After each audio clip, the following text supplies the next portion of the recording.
gentlemen, and welcome back to another episode on my little world over here. We're having a grand old time. I've done so much work off camera, and I cannot wait to show you guys what I've done. So let's just go ahead and hop right into it. Alright, so I know that I was running up these stairs as my intro, but, you know, I figured it was probably a great intro to have, like, not even gonna lie. But here we are. Here it is. This is what I've done my work on. My mind here has gone from bleh to so much to look at. So much to look at here, and that's actually going to aggravate me. Let's just fix this real quick.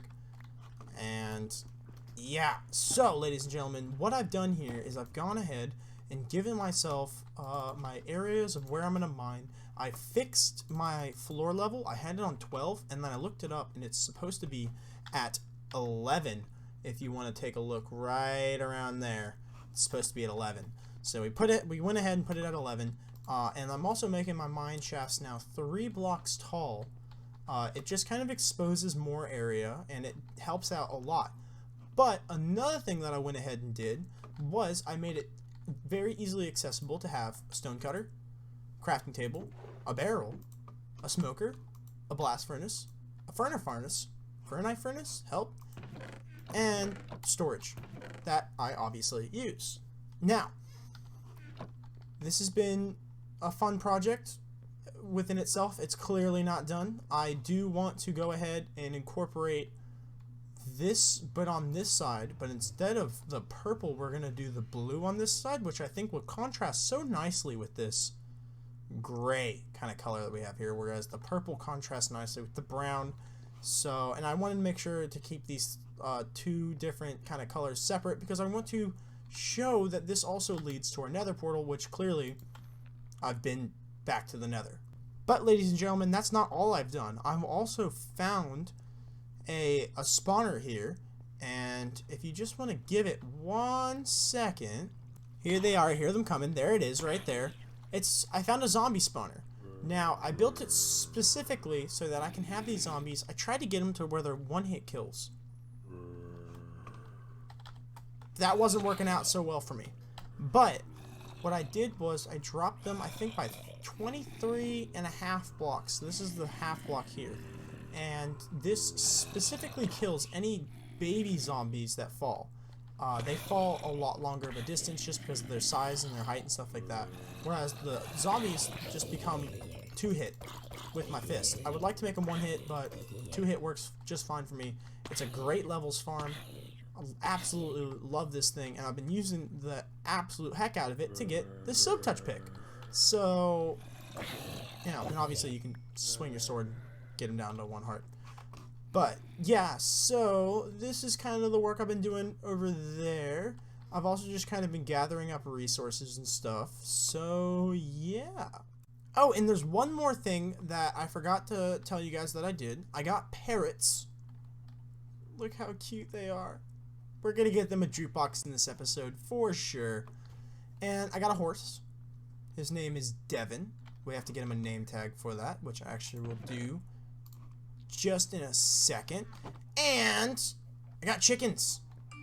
So yeah, and that was my phone that just made a noise there. But chickens, and they give me eggs, and they're growing up in this area here, and when they grow up they will also spit out eggs, and then this contraption will start giving us some cooked chicken so I don't have to eat fish anymore.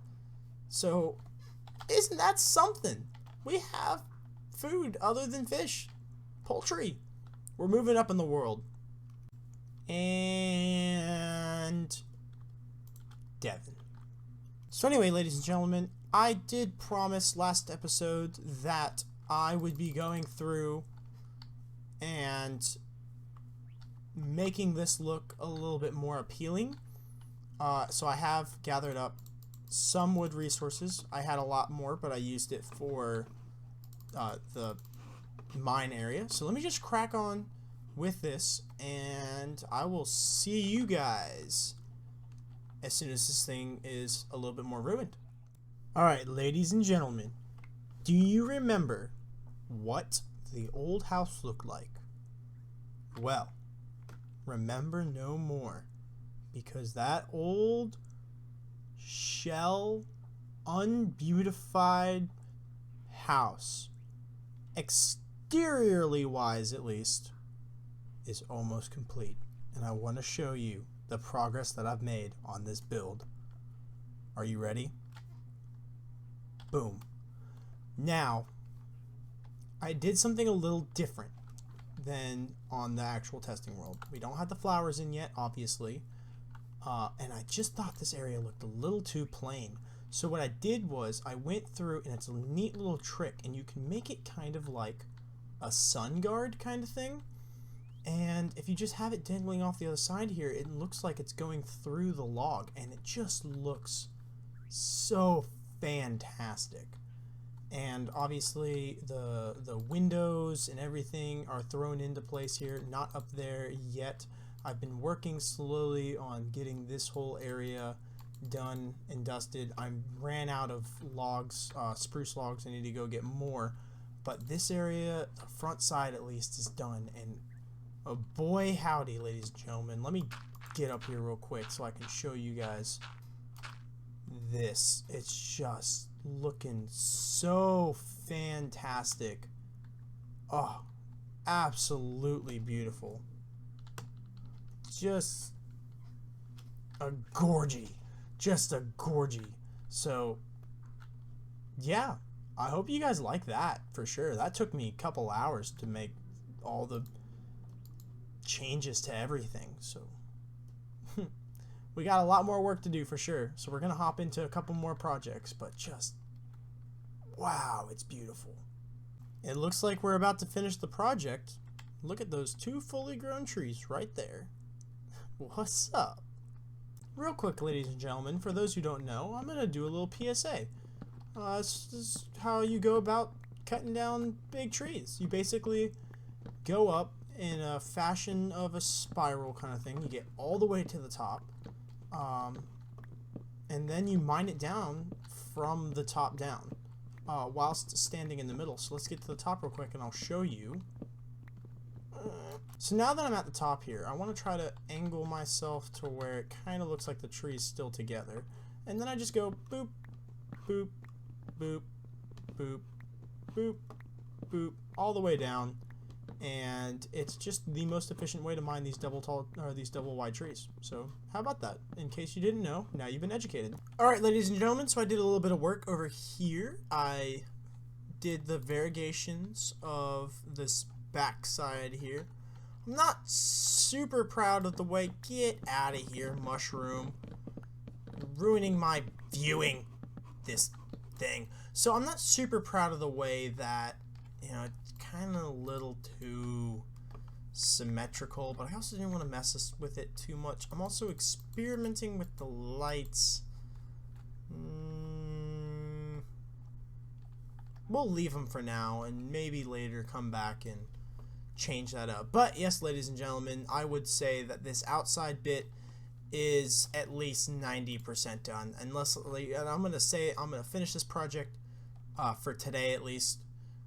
Say that this is a good place to kind of stop with the house. I would like to get obviously some flowers up there and get the interior done and stuff like that. But that's gonna be for another episode, I would like to say. But, ladies and gentlemen, it is now time for some redstone with Snazzy. Alright, ladies and gentlemen, I know this isn't super redstone-y-ish. I mean, obviously, it incorporates redstone components, but I do need a steady supply.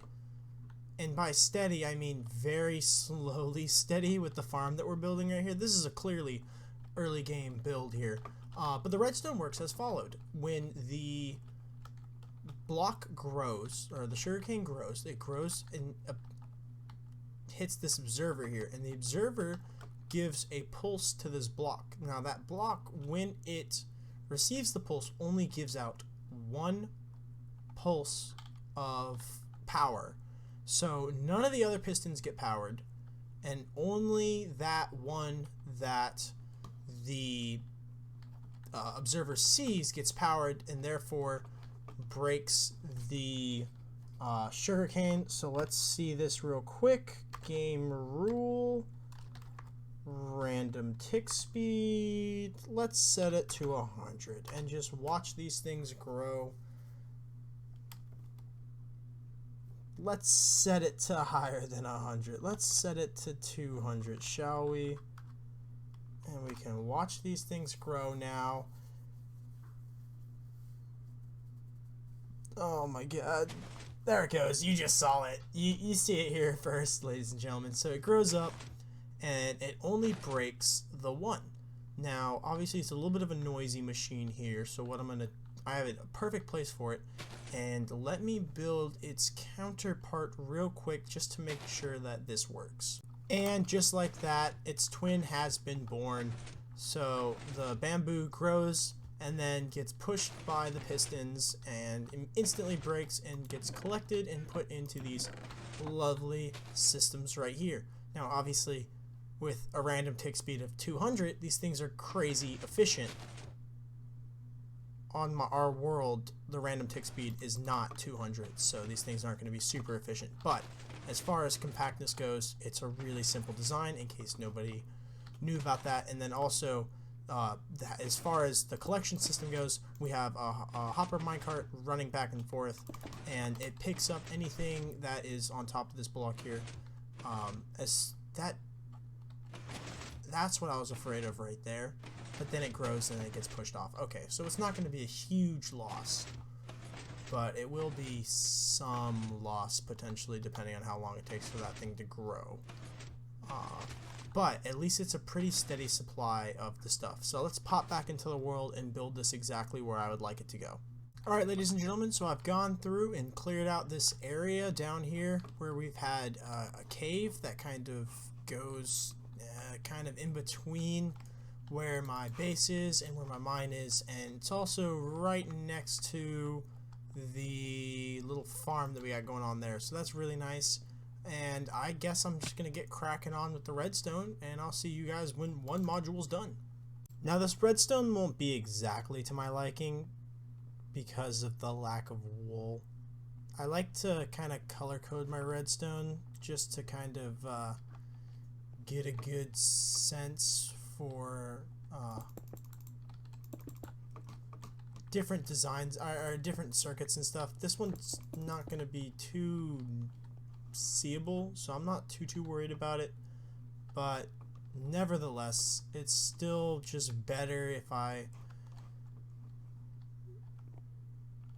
get a sheep farm, I would like to think. So give me a second, let me finish this up. And just like that, ladies and gentlemen, the redstone components for everything's done. Everything's hooked up. All that's left to do now is to go ahead and get the actual farmable bits into the system, and we will be good to go. And 1, 2, 3. We are done with this project. And I've been watching it for a little bit while waiting for some glass to smelt, and I've definitely noticed that bamboo grows a lot faster than these guys do. So that's definitely something we're going to see this chest fill up real quick, where this one's not going to fill up nearly as quick. But that's okay, as long as we have the steady... As long as we have the steady flow of this stuff anyway, it will be so just extremely helpful to have, just to be able to kind of like, we need to finish our enchanting table area, we need to finish, we'll need to make some rockets once we get elytras and stuff like that. So just being able to have this small amount of paper, we're obviously going to build a bigger one later on when we have a little bit more resources, but yeah, this is all done and dusted, I would say, for now, until we come back through and decorate this place up a little bit. And boop.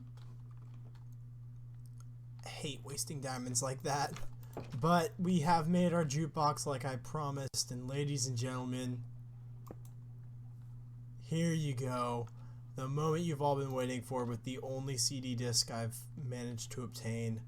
I hope you guys are ready for this. because it's gonna be amazing.